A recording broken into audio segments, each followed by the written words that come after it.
Assalamualaikum warahmatullahi wabarakatuh. Selamat pagi anak-anak. Apa kabar semua? Sehat? Alhamdulillah. Bertemu lagi dengan saya, Budian Ferawati. Kali ini kita akan belajar tema 1, Selamatkan Makhluk Hidup, subtema 2, Hewan Sahabatku, pembelajaran 1. Tujuan pembelajarannya, melalui postingan materi tentang ide pokok teks laporan, siswa mampu menemukan dan mengembangkan ide pokok dengan bantuan diagram atau peta pikiran berdasarkan teks laporan yang dibacakan dengan menggunakan bahasa sendiri secara rinci. Melalui postingan materi tentang perkembangbiakan hewan secara generatif dan vegetatif, siswa mampu mengklasifikasi dan melaporkan hewan berdasarkan cara perkembangbiakannya secara ovipar dan vivipar serta manfaatnya melalui tabel dengan benar. Melalui postingan materi tentang pengaruh kondisi geografis terhadap potensi ekonomi negara-negara di Asia Tenggara, siswa mampu menyebutkan dan menuliskan laporan tentang perbedaan kehidupan ekonomi dari dua negara terkait kondisi geografisnya dari teks bacaan ASEAN melalui peta pikiran dengan benar. Baiklah, sebelum kita mulai pelajarannya, alangkah baiknya kita berdoa terlebih dahulu. Berdoa mulai. Berdoa selesai. Baiklah, pelajarannya kita mulai. Kita lihat tentang perkembangbiakan hewan. Perkembangbiakan hewan dibagi menjadi dua, yaitu perkembangbiakan generatif secara kawin dan perkembangbiakan vegetatif secara tak kawin. Perkembangbiakan generatif dibedakan menjadi tiga. Ada ovipar, vivipar, dan ovovivipar. Sedangkan perkembangbiakan vegetatif di sini Budian akan menjelaskan tiga, ada tunas, membelah diri, dan fragmentasi.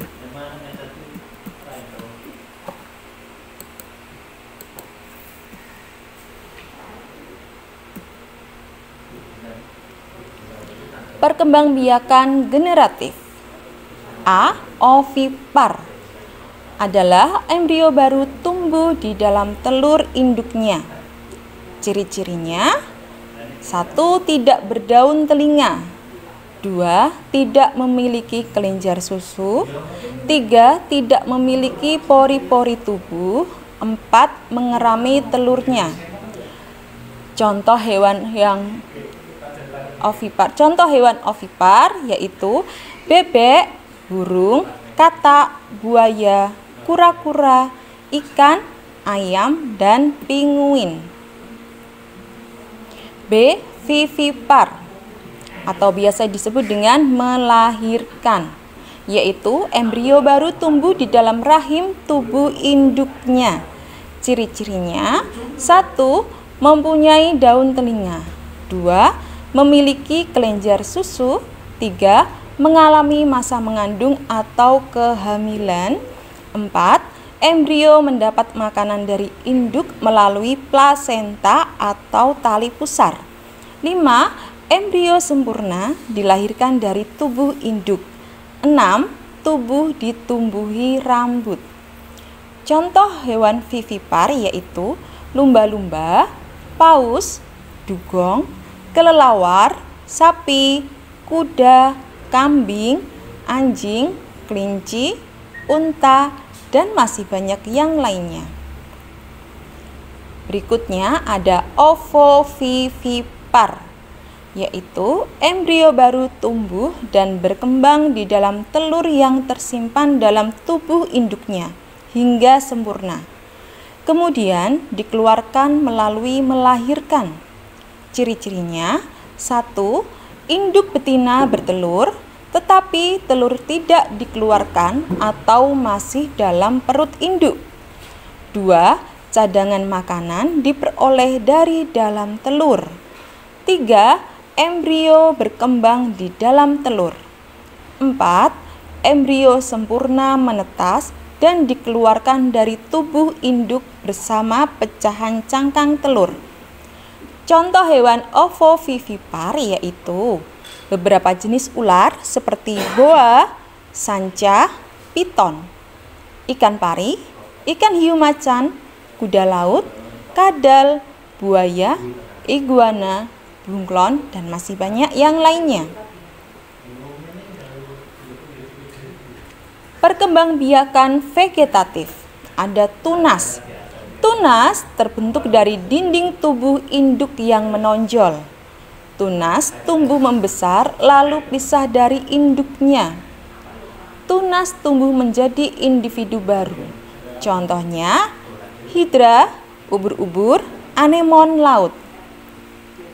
Membelah diri. Proses pembelahan bakteri. Satu sel bakteri dengan satu inti. Inti mulai membelah. Inti jadi 2, sel mulai membelah. Sel hampir terbelah. B. Membelah diri. Proses pembelahan bakteri. Caranya 1. Satu sel bakteri dengan satu inti. 2. Inti mulai membelah. 3. Inti jadi 2, sel mulai membelah. 4. Sel hampir terbelah. 5. Sel akan menjadi 2. 6. Sel bakteri menjadi 2 bakteri baru. Contohnya, semua hewan bersel satu seperti amuba, bakteri, dan paramecium. Yang berikutnya ada fragmentasi. Fragmentasi adalah pemotongan bagian tubuh. Prosesnya yaitu induk hewan memotong bagian tubuhnya sendiri, lalu potongan tubuh tersebut tumbuh menjadi individu baru. Contohnya ada cacing pipih, planaria atau cacing pita, bintang laut. Yang keempat ada partenogenesis, yaitu proses perkembangbiakan tanpa melalui perkawinan dengan cara induk betina menghasilkan sel telur yang berkembang menjadi embrio tanpa proses pembuahan oleh sel jantan. Contohnya ada hewan komodo, kutu air, kutu daun, semut, tawon, atau lebah. Pengaruh kondisi geografis terhadap pertumbuhan ekonomi negara-negara di Asia Tenggara. Kegiatan ekonomi suatu masyarakat biasanya dipengaruhi oleh kondisi geografis lingkungan sekitar. Masyarakat biasanya menyesuaikan mata pencarian dengan alam sekitar. Oleh karena itu, kegiatan ekonomi masyarakat di suatu daerah dapat berbeda dengan daerah lain. Kita lihat di beberapa negara ASEAN ada Brunei Darussalam. Brunei Darussalam terbagi menjadi 2 wilayah, yaitu wilayah timur dan wilayah barat. Brunei Darussalam memiliki iklim seperti Indonesia, yaitu iklim tropis. Komoditas ekspor utama adalah minyak mentah, olahan minyak bumi, dan gas alam cair. Komoditas impornya yaitu mesin-mesin, peralatan transportasi, dan bahan-bahan kimia. Negara yang kedua ada Filipina.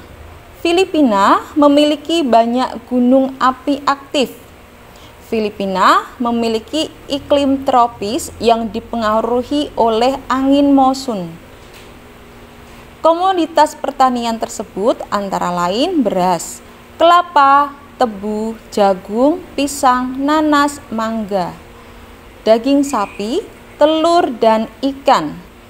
Komoditas industri Filipina meliputi peralatan elektronik, tekstil, obat-obatan, kimia, dan mebel. Negara berikutnya ada Kamboja. Kamboja memiliki iklim tropis. Kamboja memiliki bentang alam khas, yaitu hampir menyerupai piring. Perekonomian Kamboja bertumpu pada sektor pertanian dengan sistem pengelolaan tradisional. Negara berikutnya ada Laos, negara daratan kawasan ASEAN di bagian semenanjung Indochina. Laos beriklim tropis. Komoditas ekspornya yaitu biji timah, kayu, kapas, kopi, kapur barus, dan kulit. Komoditas impornya yaitu beras, minyak bumi, mesin, dan barang elektronik. Negara berikutnya ada Malaysia. Malaysia, wilayahnya terbagi menjadi dua kawasan yaitu Malaysia Barat dan Malaysia Timur. Malaysia termasuk negara beriklim tropis. Selain pertanian, penduduk Malaysia bekerja di sektor pertambangan dan perindustrian. Negara berikutnya ada Myanmar. Nama lain dari Myanmar yaitu Burma atau Birma. Kesuburan tanah di delta Sungai Irrawaddy dan Sungai Salwan sesuai untuk usaha pertanian. Iklim wilayah selatan Myanmar beriklim tropis, sedangkan wilayah utara beriklim subtropis. Negara berikutnya yaitu Singapura. Singapura menjadi satu-satunya negara maju di ASEAN. Negara Singapura merupakan negara yang memiliki daerah daratan yang sempit. Singapura memiliki iklim tropis. Sumber daya alam yang terbatas menyebabkan Singapura mengembangkan kegiatan ekonomi sektor industri dan jasa. Thailand. Thailand merupakan satu-satunya negara ASEAN yang tidak pernah dijajah bangsa lain. Wilayah Thailand beriklim tropis. Hasil pertanian utamanya adalah padi, yang menjadi komoditas ekspor negara Thailand. Vietnam. Vietnam merupakan negara ASEAN yang berada paling timur di semenanjung Indochina. Cuaca di Vietnam terbagi menjadi 4 wilayah yaitu Pegunungan Utara, Vietnam bagian utara, Vietnam bagian tengah, dan Vietnam bagian selatan. Komoditas ekspor utama antara lain beras, karet, kopra, aneka kayu, minyak bumi, dan biji besi. Komoditas impor utama antara lain bahan bakar minyak, besi, baja, pupuk, obat-obatan, dan bahan kimia. Interaksi antar negara di kawasan ASEAN. Apa tujuan kerjasama antar negara ASEAN? Tujuannya yaitu untuk menjalin hubungan antara dua negara atau lebih dengan tujuan mencapai suatu kesepakatan yang menguntungkan. Kerjasamanya yaitu ada kerjasama ekonomi, sosial, budaya, pendidikan, dan politik. Ide pokok dalam teks laporan. Ide pokok adalah gagasan atau masalah utama yang dibahas dalam sebuah paragraf. Ide pokok pada umumnya terdapat dalam kalimat utama. Saat mendengarkan laporan secara lisan, dengarkan dengan seksama agar kamu dapat menemukan ide pokok dan isi laporan dengan jelas. Coba anak-anakku perhatikan ada contoh soal AKM, literasi, dan informasi. Silakan kalian baca.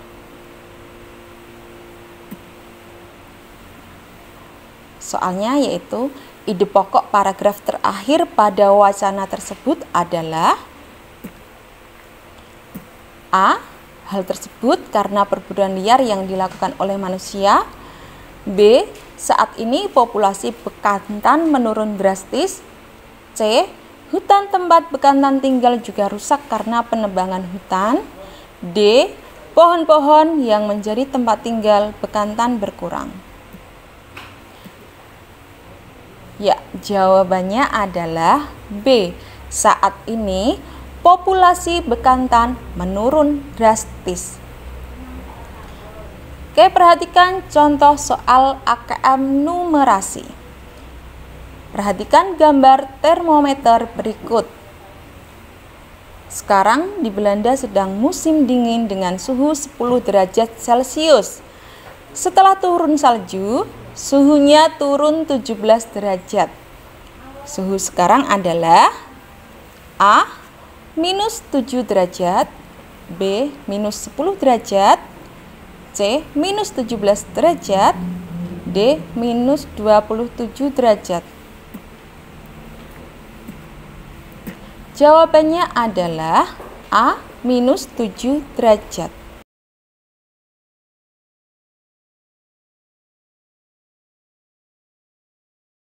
Anak-anak, ingat selalu protokol pencegahan COVID-19 dengan menerapkan 5M. Memakai masker, mencuci tangan, menjaga jarak, menjauhi kerumunan, dan membatasi mobilitas. Cukup sekian pelajaran dari kami. Terima kasih. Wassalamualaikum warahmatullahi wabarakatuh.